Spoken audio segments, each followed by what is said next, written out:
Hello. We're on day 4, even though you know we're not on day 4, but I was feeling shitty, so I let myself go for a few days. I don't know what the fuck's going on with my fucking face and my hair today. Apparently I'm fucking going full Robert Smith, but that's fine. What the fuck ever, man. I mean, it's all that needs to get chopped off anyway. So I figured I'd kind of rapid fire some of these little mini things that you guys have kind of asked me about on this video.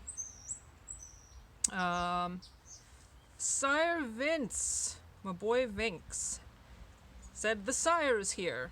Where in the world would you imagine yourself living if you had the chance of not living in Hamilton, and why?" Maybe that's a bigger question than I thought. I mean, New Zealand is a choice. If we're talking about straight, I don't know, like straight places other than Hamilton, though, anywhere, I don't know. I think I've mentioned it before that I've kind of got the wanderlust bug, so there's a lot. I'd love to go everywhere. I want to go everywhere. If I were rich, I wouldn't be rich for long because I'd be fucking gone. But, living wise, I don't know. I mean, I've never really kind of thought about it too far. I mean, Toronto is expensive. So I don't know if Toronto is the answer, despite the fact that I know a lot of people that live there, you know. Montreal is lovely. But, you know, I need to get my French up to par before I'd even think of that. And I'm sure Montreal's just as expensive as Toronto is in its own way. I don't know, man. Pardon me. Of course. Right in the middle of the vlog. There's some realism for you fuckers. I don't really have an answer for that. I'd kind of like to live a little bit of everywhere, and I mean everywhere, if I could. You know, just kind of do a stint for a while. I mean, I lived in New Zealand for 3 months, technically. So, I mean, that's a thing. I don't know, Vinx. I'm gonna have to think about that one a little more. If I come up with a different answer, I'll address in a future vlog. Okay. 119 Angel Nay. Hello, Fluffers. Is saying I should totally watch Go Princess Precure. It's her favorite of the Pretty Cure franchise, and she wants me to enjoy it. Maybe. I don't have Crunchyroll or any of that bullshit, so maybe. I know you're trying to pinkify me and turn me into a pastel princess, but ain't gonna happen, sweetie. Let me see. Okay, well, I think we're good with that video. I know, this is so planned out, isn't it? Let's go on to day 3. God damn it, I'm so lazy. I'm sorry that I've gotten this down like this again. Let's see where we're at here now. Shut off the ugly hag from talking, and... Okay. Phoenix Paw asks a comic book question for you. Which of the Infinity Stones do you think would suit you the best? None of them. I don't think I should be entrusted with power like that. I mean, my kayfabe answer with regards to like my stream Sona or my Evil Ink Sona would be time. I mean, I dress up as enough Time Lords. You'd think that would be the one that would suit that best. But I don't know, man. I mean, I don't think the Reality Stone in my hands would be wise. Just because I don't know. I don't think I really would be trusted with any of the Infinity Stones. I don't think I could do anything productive with them. Maybe the Time Stone. I'm just gonna say the Time Stone is the cliche answer for me and my whole like persona. But you know, the Power Stone, I hate too many people. I would hurt people probably if I were set off on the wrong day and I had it on me. I'm not gonna lie. I'm not always a nice person. And I've been fucked around by a lot of people. And there's a whole lot of anger gremlins sitting inside the old Mind Palace there. So, probably not the Power Stone. Yeah, I'll just go with the Time Stone.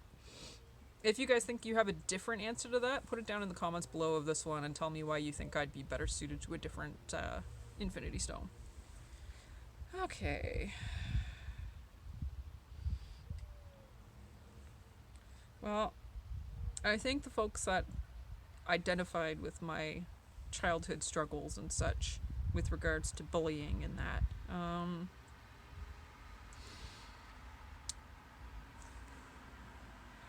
I think a lot of people tend to turn to fictional characters in order to not only reconcile their reality but their persona as well, especially when you're young.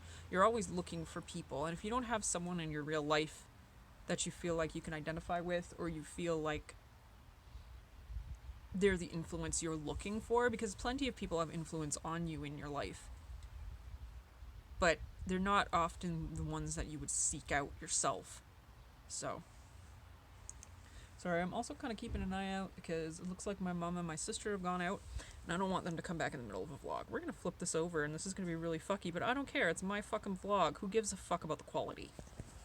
I'm not a cinematographer. Ooh, look, there's fingers. Okay.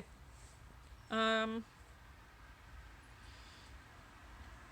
yeah, I do appreciate that most of you guys kind of understand. With regards to my approach to dealing with bullies, I didn't really cry or anything. And I think a lot of that has to do with self-esteem, because I kind of had this feeling like I was an outsider and I didn't belong anywhere anyway, and I wasn't really worth anything, so what the fuck was the point in crying? And the neighbors are out, but whatever. My solution was to run whatever I possibly could, which for a person who cosplays the Doctor, what kind of solution could you expect? I didn't really have any allies, so it's not like I could, like, fighting back was a thing. In fact, the only time I ever fought bullies back was when they were bothering my siblings. I just realized this is going to be upside down. I don't really care. We're going to go back to this now. But when they were bothering my siblings or the neighborhood kids, or when they were bothering the very few friends that I did have, and then I'd beat the shit out of them. Like it happened down the street, down that way. My sister was trying to walk one of the neighborhood kids home alone, and the girl she was younger, a little younger. She didn't have a lot, you know, she was from a poorer household, and so she didn't have a whole lot of friends at school, because of course that's one of the things that people pick on. And these it was 3 girls. There was the one drunk raving idiot bitch, and then the other 2 who were egging her on, until the other 2 saw me coming because my sister texted me, and I came storming out from here down that back way just to the one intersection there, and the other 2 girls, realizing, because they were just teeny boppers, realized, holy shit, here's this big tall bitch coming, looking like she's gonna fucking haymaker you. And she just started calling me a nerd and shit, because she was clearly plastered and she was out of her league. So she got real pissed off when she punched me, and then I punched her back and knocked her over a construction pylon. Nerds aren't supposed to hit back, and I only ever hit back in defense of others. Honestly, when it comes to me, I guess it's that kind of, I don't give a shit because why should I, it's just me.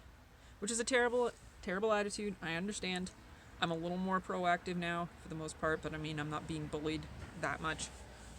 Except for work. But, yeah, just in general, I mean, I'm all arms and legs. I've always been all arms and legs from the day I crawled out of the abyssal trench to right now. My body is mainly comprised of limbs. So, I mean, obviously this was before I hurt my ankle, but running was a thing that I was very good at. I was very fast, and I was very slippery because I was very small. I was tall and lanky, but skinny for a long time. So, yeah. That's that. I think I'm going to end this here because I still have 3 more videos to do. Motherfucker. This is why you do them on the day. Anyway, it's nice and overcast out, so I can actually see without having to cry and curse the sun as I do. So yeah, as long as it doesn't start raining, I'll see you in day 5. See ya.